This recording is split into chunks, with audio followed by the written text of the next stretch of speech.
আজকে আমি সকালে প্রথমে আমি লেবু জল খেয়েছি, গরম পানি, হালকা কুসুম, কুসুম গরম পানিতে একটু লেবুর রস দিয়েছিলাম। অবশ্যই খেয়াল রাখতে হবে যেন পানিটা খুব বেশি গরম না হয়। অ্যান্ড দেন আমি এই ফ্রুটসগুলো বাসায় ছিল, এটাই আমি খেয়ে নিচ্ছি। আধা ঘন্টা পরে দেন আমি লাঞ্চটা সেরে নিব 2টা থেকে 2:30টার মধ্যে।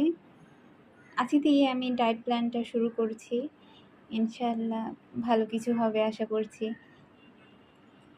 আপনাদেরকে আমি ফুল একটা ডিটেলস ভিডিও দিব।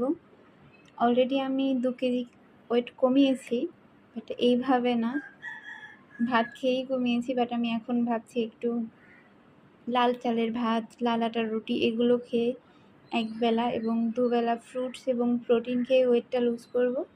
সো আপনারা আমার লং ভিডিওতে পুরো ডিটেলস দেখতে পারবেন যে কিভাবে আমি সারাদিন আমার